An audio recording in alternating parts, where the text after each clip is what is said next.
আসসালামু আলাইকুম, কেমন আছেন সবাই? আশা করি সবাই ভালো আছেন। আপনাদের দোয়া আমরা সবাই ভালো আছি। চলে আসলাম নতুন একটা ভিডিও নিয়ে। আর আজকে ভিডিওটা শুরু করলাম রান্নাঘর থেকে। আর এই তো এখানে বেগুন নিয়ে নিছি। আজকে আপনাদের সাথে একটা ভিন্ন স্টাইলে খুব মজাদার একটা বেগুন ভর্তার রেসিপি শেয়ার করব, সাথে মিষ্টি কুমড়া। তো সাথে থাকেন, দুইটাই কিন্তু আজকে ভিন্ন স্টাইলের হবে ভর্তা। তো আশা করি আপনাদের কাছে ভালো লাগবে।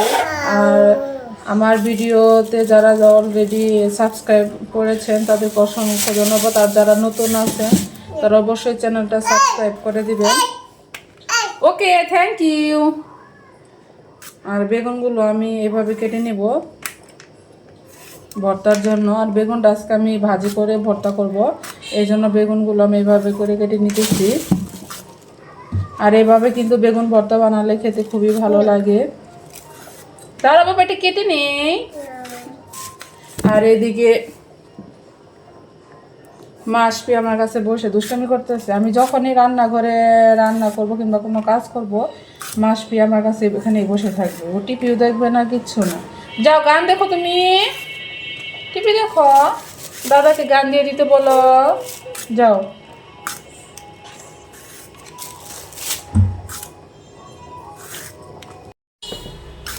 আর ভর্তার জন্য আজকে আমি এখানে 5টা বেগুন নিয়ে নিলাম।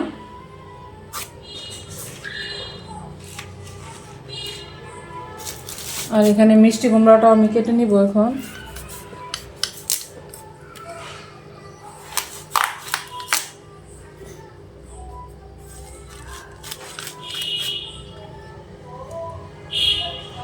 আর এই মিষ্টি কুমড়ার চুলকাটা কিন্তু আমি ফেলে দিব না, এটা দিয়ে আমি ভর্তা বানাবো কালো জিরা দিয়ে বেটে। আর মিষ্টি কুমড়ার চুলকা ভর্তা খেতে কিন্তু খুবই ভালো লাগে। আপনি যদি এটা কালো জিরা দিয়ে ভর্তাটা বানান, খেতে খুবই ভালো, অসাধারণ এটা ভর্তা। অনেকে মনে করে যে মিষ্টি কুমড়ার চুলকা কি ভর্তা খাওয়া যায়? হ্যাঁ, খাওয়া যায়। আমি কয়েকবার বানিয়ে খেয়েছি, আমাদের কাছে এত ভালো লাগে, খুবই মজাদার একটা ভর্তা।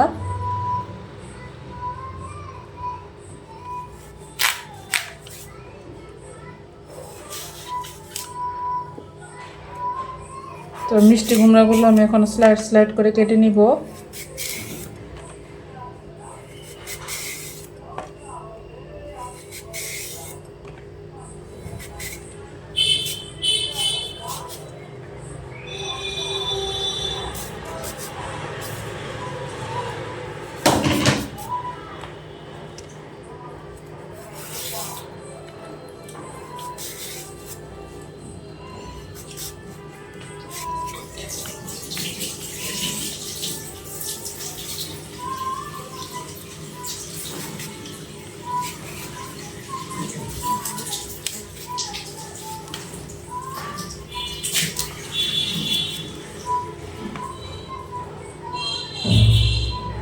আমি কিন্তু এখানে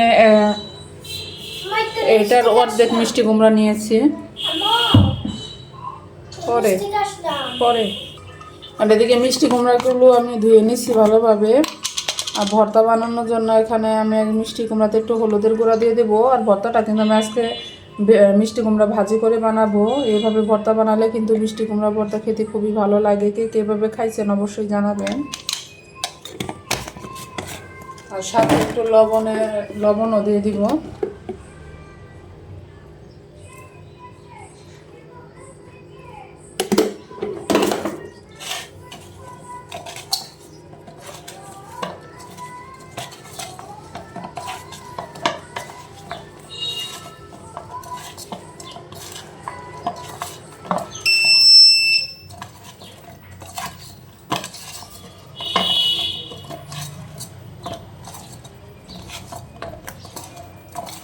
আমার মাখানোটা শেষ, এখন এটা আমি চুলায় দিয়ে দিব।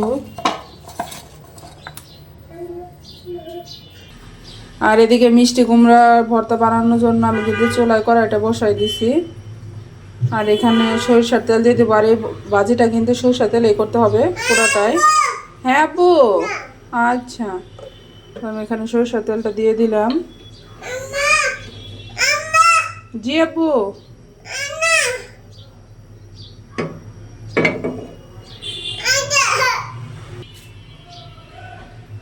মিষ্টি কুমড়াগুলো আমি এখন দিয়ে দিব।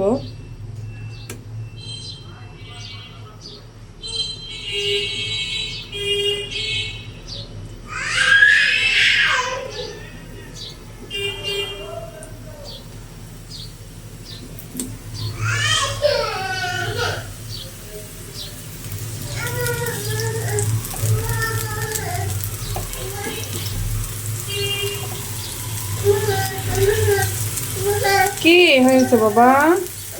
আর এদিকে আমি যখনই রান্না করতে আসি মাসি কিন্তু খুব ডিস্টার্ব করে আমাকে। আর বাচ্চারা এরকমই, দেখা যাচ্ছে রান্না করতে আসলে একটু ডিস্টার্ব করে। যে বউ দিচ্ছি, দাঁড়াও দাঁড়াও দাঁড়াও, দাদার কাছে যাও। আর এই তো এখানে মিষ্টি কুমড়োগুলো দিয়ে দিচ্ছি। আর এখানে আমার ভাতটাও কিন্তু অলরেডি হয়ে আসছে। আর এদিকে বেগুন ভর্তার জন্য আমি বেগুনগুলো এখন প্রসেসিং করে নিব। তো বেগুনটাও আজকে আমি ভাজি করে ভর্তা বানাবো। এই জন্য এখানে আমি হলুদের গুঁড়া দিয়ে দেবো একটু করে,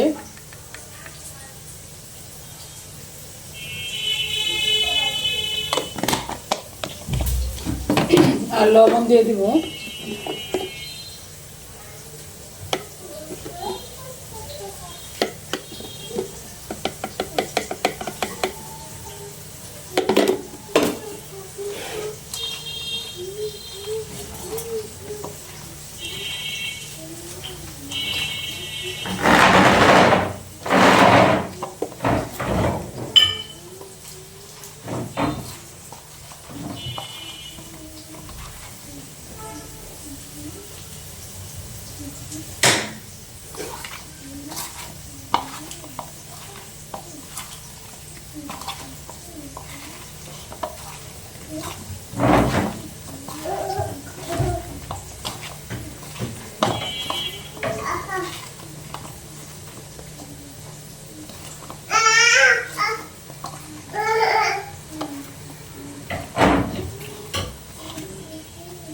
বেগুনটা আমার মাখানো শেষ, এটা রেখে দেবো এভাবে।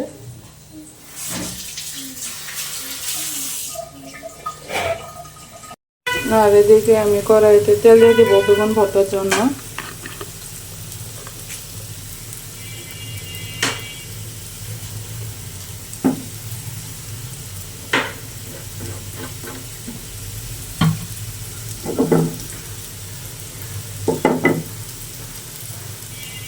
আর এদিকে মিষ্টি কুমড়া ভাজি হইতেছে।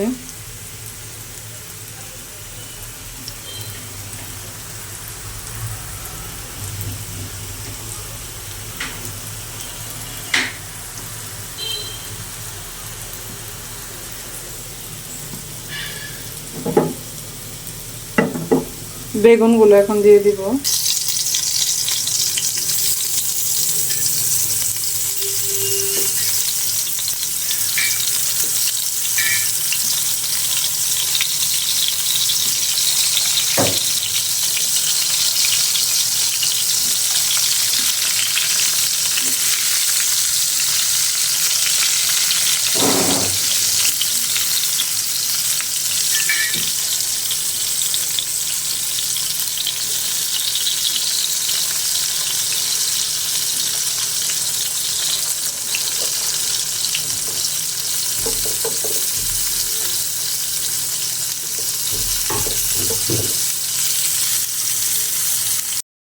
আর এখানে আমি বেগুনগুলো ভালোভাবে ভেজে নিচ্ছি।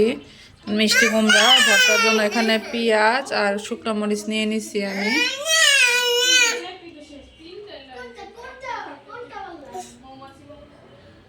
তো এখন আমি ভর্তাটা বানাবো, সাথেই থাকেন।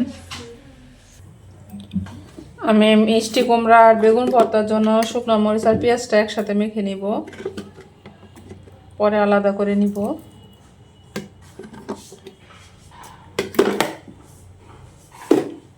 একটু লবণ দিয়ে দিলাম, আর মরিচটা এখন একটু মেখে নিব পেঁয়াজের সাথে ভালোভাবে।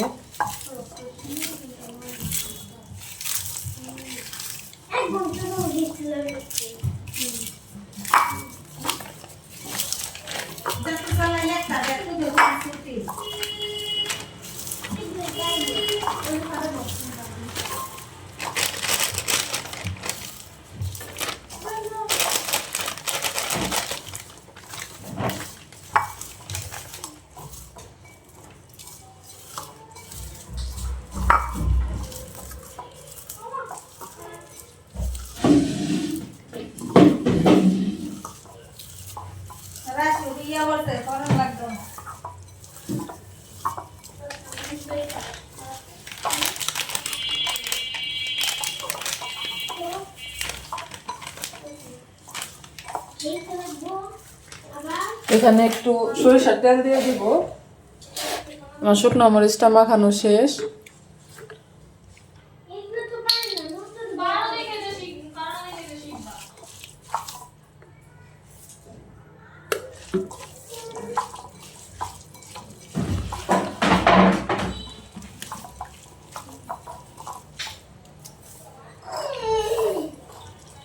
শুকনো মরিচটা একটু তুলে নিব।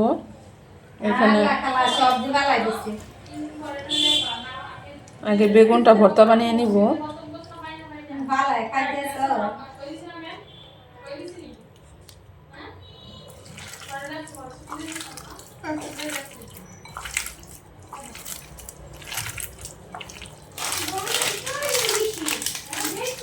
আর ভর্তাতে কিন্তু একটু ঝাল না হলে খেতে ভালো লাগে না, তো আমি একটু ঝাল ঝাল করেই বানাবো ভর্তা।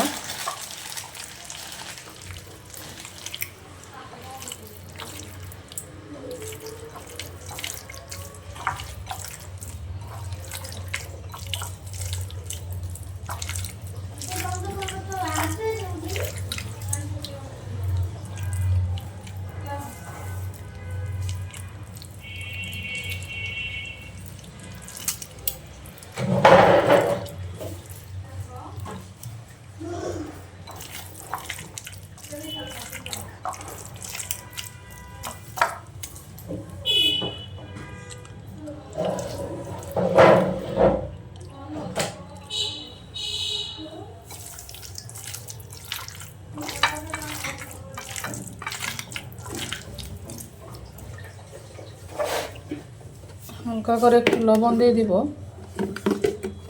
লবণটা একটু কম।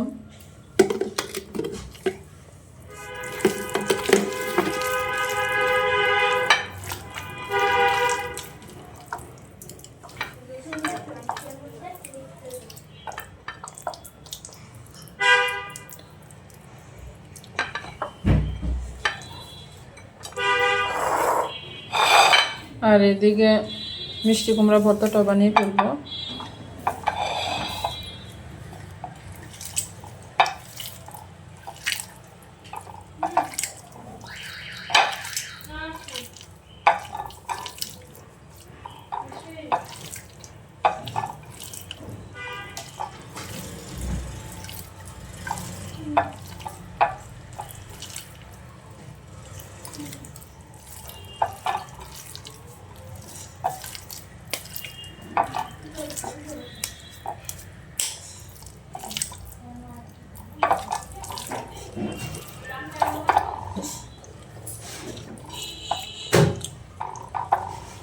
আর মিষ্টি কুমড়াটা কিন্তু প্রচুর মিষ্টি, এর জন্য ঝালটাও বেশি লাগতেছে না, তাই একটু মরিচ অ্যাড করে দিলাম। একটু লবণ দিয়ে দিতে হবে।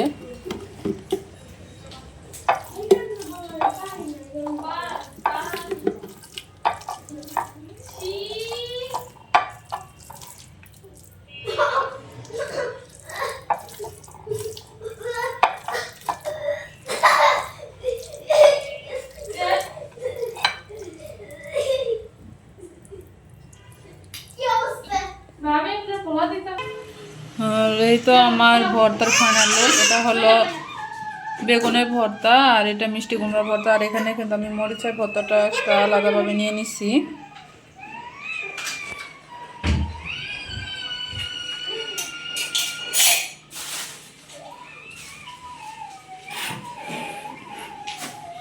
আর এইভাবে কিন্তু বেগুন ভর্তা বানালে বেগুন ভর্তাটা খুবই আঠালো আঠালো হয়, আর খেতে খুবই ভালো লাগে।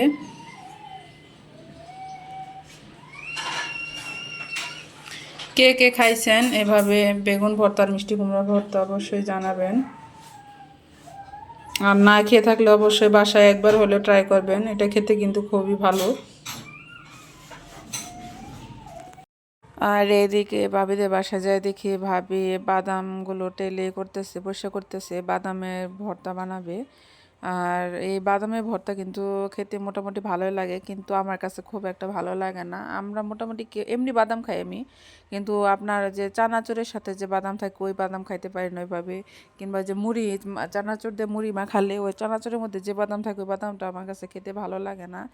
আর বাদামের কোনো আইটেমই আমি খাই না, শুধু আপনার বিরিয়ানি রান্না করলে কিংবা রোস্ট রান্না করলে বাদামটা আমি খাই। আর এদিকে মাসফি বাদাম খাবে, তাই আমার কাছে এসে বলতেছিল। এদিকে ফাতেমা টিভি দেখতেছে, আর এদিকে দেখেন রাশফি অলরেডি বাদাম খাওয়ার জন্য বসে পড়ছে ওর মামির কাছে।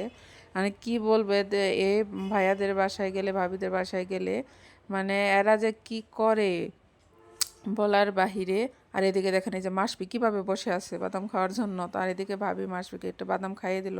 তাই বাদামগুলো একদম পুরোপুরি ভাজা ছিল না, যে জন্য আমি না করতেছিলাম যে এগুলো খাইও না, আর এগুলো খেলে পেট খারাপ হবে। তো তারপরেও শুনতেছিল না, সব বাচ্চাই বসে পড়ছে বাদাম খাওয়ার জন্য। আর রাশফি মাসফি দেখা দেখি এদিকে ফাতেমাও এসে বসছে ওর আম্মুর কাছে বাদাম খাওয়ার জন্য।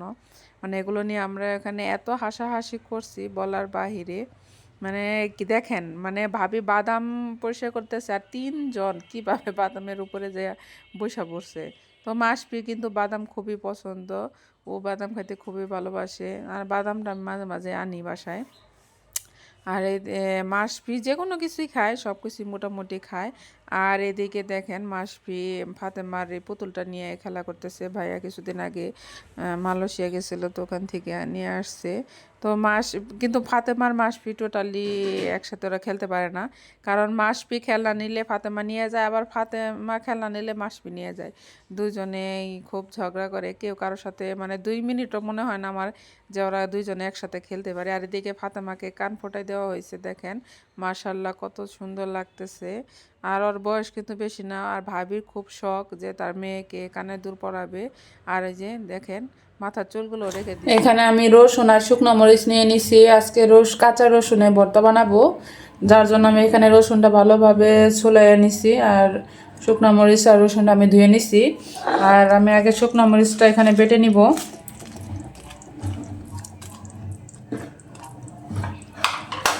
আর এখানে একটু লবণ দিয়ে দিব, এতে শুকনো মরিচটা কিন্তু বাটতে খুবই সুবিধা হবে।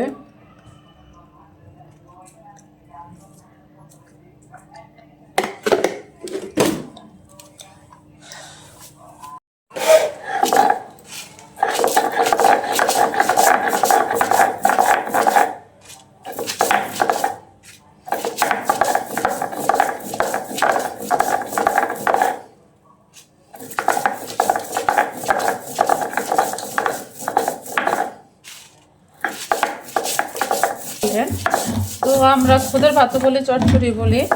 তো আর এই রসুন ভর্তাটা কিন্তু খুদের ভাতের সাথে খেতে খুবই ভালো লাগে।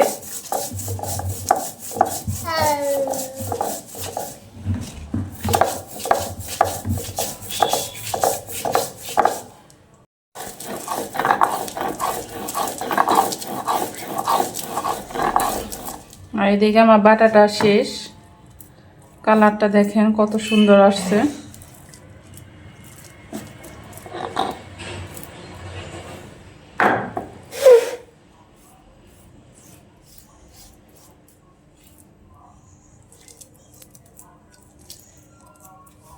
বাটিতে নিয়ে নিব এখন।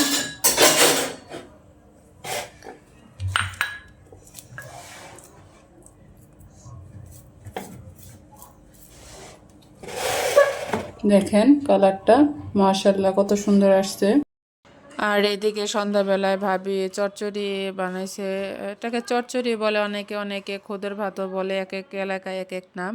তো আমাদের টাঙ্গাইলের ভাষায় এটাকে আমরা খুদ ভাত বলি, আবার এদিকের ভাষায় এটাকে চচ্চড়ি বলে। তো এক একজন এক এক ভাষায় বলে, এটাকে এক এক নাম বলে।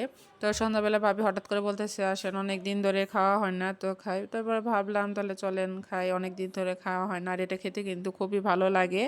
তো এক একজন আমরা 3 ভাবে এক একজন এক একটা বানাইছি। একজনে শুটকি ভর্তা, আর এটা হলো চাপা শুটকি মানে পুঁটি শুটকি দিয়ে ডাঁটার পাতা দিয়ে লাড়া যেটাকে বলে ওটা। আর সাথে ছিল পুঁটি শুটকির ভর্তা, এই তো পুঁটি শুটকি ভর্তা। আর সাথে ছিল রসুন ভর্তা। তো আমরা এক একজন এক একটা রান্না করছি। দেখা যাচ্ছে আমি রসুন ভর্তাটা বানাইছি, এক ভাবি চচ্চড়িটা রান্না করছে, আরেক ভাবি এই ভর্তাগুলো বানাইছে। তো আজকে ভর্তাগুলো খেতে কিন্তু খুবই ভালো লাগছে। তাছাড়া আমি কিন্তু একটা মজার বিষয় কি জানেন, যে আমি কিন্তু এই পুঁটি শুটকি মানে চাপা শুটকিটা একদম অ্যাভয়েড করতাম, মানে এর গন্ধটাই আমার টোটালি সহ্য হইতো না। কিন্তু এখন এই যে পুঁটি শুটকি আমার এত এত এত পছন্দের ভর্তাটা, মানে আমার যদি সব থেকে পছন্দের খাবার কিছু হয় সেটা হলো এই শুটকি ভর্তা দিয়ে চচ্চড়ি। মানে আমার এত ভালো লাগে মানে বলার বাহিরে। আর আজকের মানে এই অনেক দিন পরে খাওয়া হয়েছে মনে হয়, এই জন্য এই খাবারটা আরও এত ভালো লাগছে মানে বলার বাহিরে। তো আমরা তিনজন বলতে আমরা তিন ভাবি। তো এই আমি আরও দুই ভাবি, তো ওনাদের সাথে আমাদের বন্ডিংটা অন্যরকম, মানে অন্য একটা লেভেলে, মানে বলে বোঝানোর মতো না। তো আমরা সবসময় সারাদিন একসাথেই থাকি। দেখা যায় যে আমাদের মধ্যে কখনো দেখা যায় যে কোনো কিছু নিয়ে একটা যে আছে বা ঝগড়াই, আমরা কিন্তু প্রায় 5 বছর যাবৎ একসাথেই আছি। তো সবাই দোয়া করবেন এইভাবে যেন সারাটা মানে যতদিন আছি একসাথে এইভাবে থাকতে পারি। আর ভাবিদের কথা যত বলবো ততই কম, কারণ আমার বিপদে সবসময় ভাবিদের এই দুই ভাবিকে আমি পাইছি। দেখা গেছে যে আমি যখন এখানে আসার পর প্রেগনেন্ট হয়ে মাসফি যখন আমার পেটে, আমি টোটালি কিচ্ছু খাইতে পারি নাই। তো এই ভাবি আমাকে রান্না করে করে খাওয়াইতো। আমি বাসায় কিন্তু রান্না করতাম, কিন্তু আমার নিজের রান্না আমি কখনো খাইতে পারতাম না, মানে আমার কাছে ভালো লাগতো না। আর যত কিছুই বলেন, আমার যত সমস্যাই বলেন, আমি সবসময় আমি আমার ভাবিদের কাছে পাইছি। দেখা যায় যে অনেকে বলে যে রক্তের সম্পর্ক, কি রক্তের সম্পর্ক না হলে কি হবে ভাই, রক্তের সম্পর্ক থেকে আপনার আত্মার সম্পর্কটা সব থেকে বড়। রক্তের দেখা যাবে কিছু কিছু রক্তের সম্পর্ক আছে যে বোন বোনের সাথে দেখা হয় না, ভাই ভাইয়ের সাথে দেখা হয় না, খোঁজ খবর নেয় না, কিংবা বড় বোন ছোটো বোনের কোনো খোঁজ খবর নেয় না, এরকমও কিন্তু অনেক আছে। অথচ দেখেন মানে ওনাদের না দেখলে বোঝা যাবে না। তো মানে কি বলবো আমি, আর বিশেষ করে আমার কোনো ভাইয়া নাই, মানে আমার কোনো ভাই নাই। তো এই এখানে আসার পর আমি একটা বড় ভাই পাইছি, যে কিনা সব সময় আমাকে তার ছোট বোনের মতো দেখে, সব মানে সব কিছুতে আমার ভাইয়ের যে অভাবটা, ভাইয়ের যে আদর, ভাইয়ের যে